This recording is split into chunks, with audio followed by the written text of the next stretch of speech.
Hello, അസ്സാം വലൈക്കും. ഇന്ന് ഏറ്റവും സിമ്പിളായിട്ട് ആവിയിൽ റെഡിയാക്കി എടുക്കാൻ പറ്റുന്ന ഒരു ബ്രേക്ക്ഫാസ്റ്റിൻ്റെ റെസിപ്പിയുമായിട്ടാണ് വന്നിട്ടുള്ളത്. അപ്പോൾ നമ്മുടെ വീഡിയോ മുഴുവനായിട്ട് സ്കിപ്പ് ചെയ്യാതെ തന്നെ കാണാൻ കണ്ടിട്ട് ഇഷ്ടമാകുന്നുണ്ടെങ്കിൽ ലൈക്ക് ചെയ്യാനും നമ്മുടെ ചാനൽ സബ്സ്ക്രൈബ് ചെയ്യാത്തവരുണ്ടെങ്കിൽ സബ്സ്ക്രൈബ് ചെയ്യാനും മറന്നു പോകരുത്.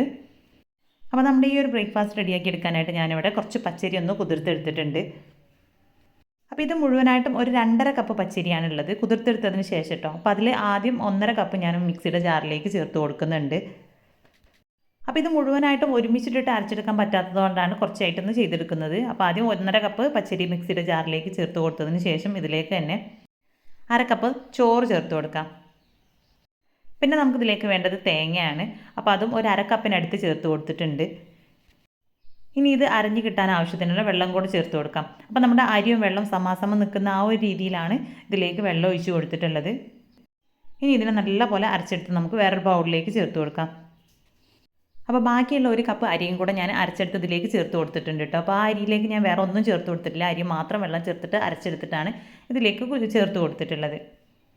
ഇനി എല്ലാം കൂടെ ജസ്റ്റ് ഒന്ന് മിക്സ് ചെയ്തെടുത്തതിന് ശേഷം ഇതിലേക്ക് ആവശ്യത്തിനുള്ള ഉപ്പ് ചേർത്ത് കൊടുക്കാം. ഒരു 1/2 ടീസ്പൂണിനടുത്താണ് ഉപ്പ് ചേർത്ത് കൊടുത്തിട്ടുള്ളത്. പിന്നെ അടുത്തതായിട്ട് ഇതിലേക്ക് ചേർത്ത് കൊടുക്കുന്നത് ഒരു 1/4 ടീസ്പൂൺ കുക്കിംഗ് സോഡയാണ് കേട്ടോ. അപ്പോൾ ഇതിന് പകരമായിട്ട് ഇനോ ഉണ്ടെങ്കിൽ ഇനോ ചേർത്ത് കൊടുക്കാം, അതല്ലെങ്കിൽ ബേക്കിംഗ് സോഡ തന്നെ ചേർത്ത് കൊടുക്കാം.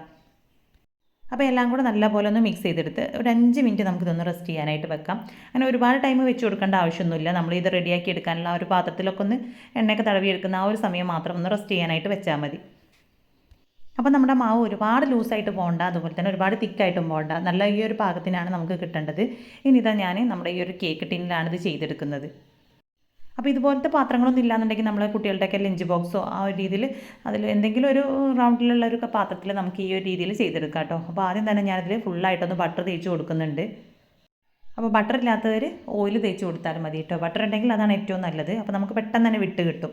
അപ്പോൾ അത് മുഴുവനായിട്ടും ബട്ടർ വെച്ചിട്ട് ഒന്ന് ഗ്രീസ് ചെയ്തെടുത്തതിന് ശേഷം ഇതിലേക്ക് നമ്മൾ റെഡിയാക്കി എടുത്തിട്ടുള്ള മാവിൽ നിന്നും പകുതി ഭാഗം ഒഴിച്ചു കൊടുക്കാം. അപ്പോൾ മുഴുവനായിട്ടും ഇതിലേക്ക് ഒഴിച്ചു കൊടുക്കരുത്. അതുപോലെ തന്നെ നമ്മുടെ ടിന്നിൽ ഒരു 1/4 ഭാഗത്തിലധികമായിട്ട് അല്ലെങ്കിൽ ഒരു പകുതി ഭാഗത്തോളം മാത്രം മാവ് ഒഴിച്ചു കൊടുത്താൽ മതി. ഒരുപാട് കട്ടിയായി പോയിട്ടുണ്ടെങ്കിൽ നമുക്ക് കുക്കായി കിട്ടാനൊക്കെ ഒരുപാട് ടൈം എടുക്കും. അപ്പോൾ ഞാനിവിടെ ഈ ഒരു പാത്രത്തിൻ്റെ പകുതിക്കടുത്താണ് ഈ ഒരു മാവ് ഒഴിച്ചു കൊടുത്തിട്ടുള്ളത്. ഇനി ഇതിനെ നമുക്ക് ആവിയിലൊന്ന് നല്ലപോലെ വേവിച്ചെടുക്കാം. അപ്പോൾ ഞാനിത് ഇവിടെ ഒരു സ്റ്റീമറിൽ കുറച്ച് വെള്ളം വെച്ച് കൊടുത്തിട്ടുണ്ട്. അപ്പോൾ അതിന് മുകളിലായിട്ട് ഒരു തട്ട് വെച്ച് കൊടുത്തതിന് ശേഷം അതിന് മുകളിലാണ് നമ്മൾ ഈ ഒരു പാത്രം വെച്ച് കൊടുക്കുന്നത്. അപ്പോൾ തലേന്നൊക്കെ അരി അരച്ച് വെക്കാനൊക്കെ മറന്നു പോയവരാണെങ്കിലും അല്ലെങ്കിൽ തന്നെ രാവിലെ ബ്രേക്ക്ഫാസ്റ്റൊക്കെ റെഡിയാക്കി എടുക്കാൻ അധികം ടൈമില്ലാത്തവർക്കൊക്കെ ഈസി ആയിട്ട് ചെയ്തെടുക്കാൻ പറ്റുന്ന ഒരു അടിപൊളി റെസിപ്പിയാണ് കേട്ടോ ഇത്. ഒരുപാട് ടൈമിൻ്റെ ആവശ്യമൊന്നുമില്ല. നമ്മൾ ജസ്റ്റ് അരി അരച്ചെടുത്ത് മാവ് ഒഴിച്ച് കൊടുത്ത് അത് വെന്ത് വരുന്ന സമയം കൊണ്ട് നമുക്ക് ബാക്കി കാര്യങ്ങളൊക്കെ ചെയ്തെടുക്കാം. അപ്പോൾ ഒരു 20 മിനിറ്റാണ് എനിക്കിത് വെന്ത് വരാനായിട്ട് എടുത്തിട്ടുള്ളത്. അത് ചിലപ്പോൾ പലർക്കും പല ടൈമാവും, കാരണം നമ്മൾ ഒഴിക്കുന്ന ആ ഒരു ബാറ്ററിൻ്റെ തിക്നെസ്സിനനുസരിച്ചാവും നമുക്കിത് കുക്കായി വരാനുള്ള ആ ഒരു ടൈം എടുക്കാം.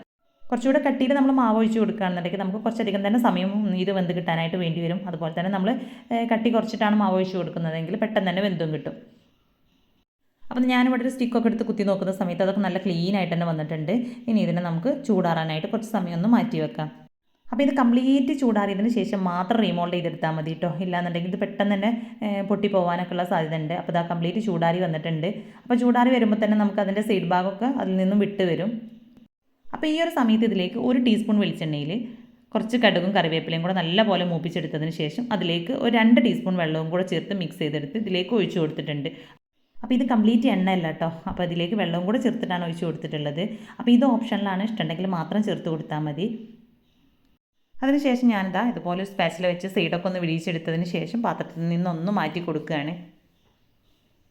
അപ്പോൾ നല്ല പെർഫെക്റ്റ് ആയിട്ടാണ്, നല്ല അടിപൊളിയായിട്ട് നമ്മുടെ പലഹാരം അവിടെ കിട്ടിയിട്ടുണ്ട്.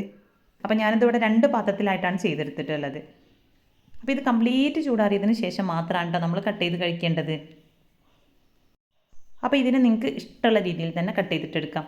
അപ്പോൾ സിമ്പിളാണ് ഇത് റെഡിയാക്കി എടുക്കാനായിട്ട്. ഇത് ഉൾഭാഗമൊക്കെ നല്ല സോഫ്റ്റ് ആയിട്ട് തന്നെ നല്ല അടിപൊളിയായിട്ട് തന്നെ കിട്ടിയിട്ടുണ്ട് കേട്ടോ. നല്ല പോലെ കുക്കായി വന്നിട്ടുണ്ട്.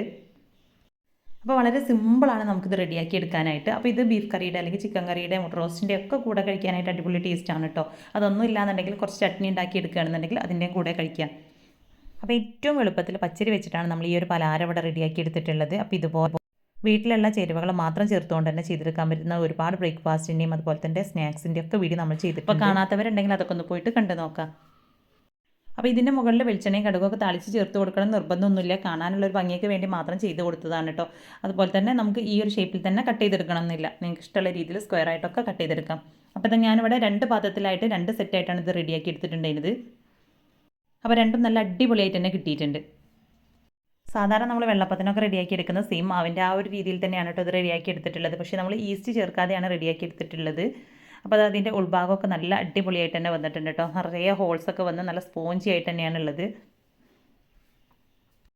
അപ്പോൾ സിമ്പിളായിട്ട് റെഡിയാക്കി എടുക്കാൻ പറ്റുന്ന ഈ ഒരു ബ്രേക്ക്ഫാസ്റ്റിൻ്റെ വീഡിയോ നിങ്ങൾക്ക് ഇഷ്ടമായിട്ടുണ്ടെങ്കിൽ ലൈക്ക് ചെയ്യുക. അതുപോലെ തന്നെ നമ്മുടെ ചാനൽ സബ്സ്ക്രൈബ് ചെയ്യാതെ കാണുന്ന ഏതെങ്കിലും കൂട്ടുകാരുണ്ടെങ്കിൽ ഒന്ന് സബ്സ്ക്രൈബ് ചെയ്തിട്ട് സപ്പോർട്ടും കൂടെ ചെയ്യുക കേട്ടോ.